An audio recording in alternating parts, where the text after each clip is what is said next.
Wala bang tinidor?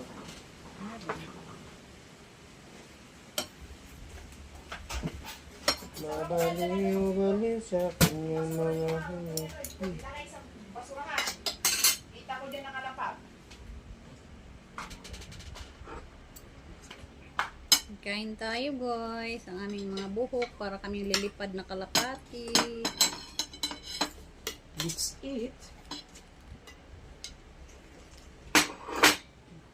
May karne pala, ayoko na yung tuyo. Ito lang sa aking gulay. Galing mo to niluto, San? Kagabi, kahapon yan. Kagabi pala kasi hapon na ako nagluto eh.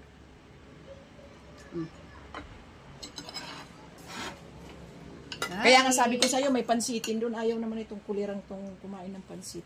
Ayaw na nga niya uli ng tuyo, at may ano na daw. Aba! May sabaw na. Anhang?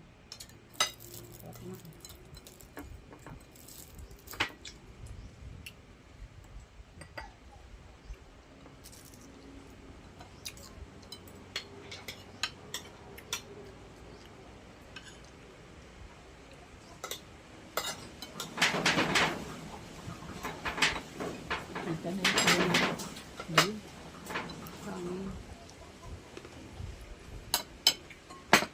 Hindi siya makaitin. ha? Hindi siya makaitin. Hanggang sa labas ka.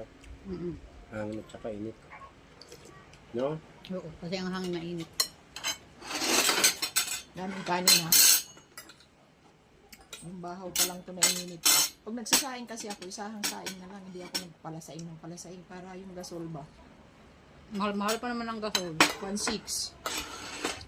Wala mo yun, super kalantig. 350 na nung pagbili ko. Kaya nga, Tapos tataas pa daw. sabi. Eh, nagtaas ang gasolina eh. Nagtaas ulit. Kaya huwag kang magtaka. Parang hindi na tayo palulutuin ito. Mabuti na ito, bago to. Oh. Di ba dalawa yung tangki ko? Naka-reserve ako ng isa. Kaya sabi ni tatay, kakargahan mo. Hindi ka naman Yung isa may laman pa. Wala na yan. Yun lang, kabubukas ko lang no. Kaya hindi pa yan maubos. Hindi ka na nagtinda ng tangke na. Hindi na. Ang hanong ka na. Ay, branded yung tangki ko. Dahil sila ayaw nila ng branded. Ano sila? Saan kunin mo na yung isang laman? Ay, may hanong ka Wala, na. sabaw na lang akin. 1.6. Oo, 1.6. Lutuin ko na lang yung pansit mamaya. Pwede lang magkahoy eh. Pwede man ako magkahoy. Pwede nga ako maglangis na tira-tira lang. Oh, may dilangis ako sa no. Yung itim na yun. Di kuryente.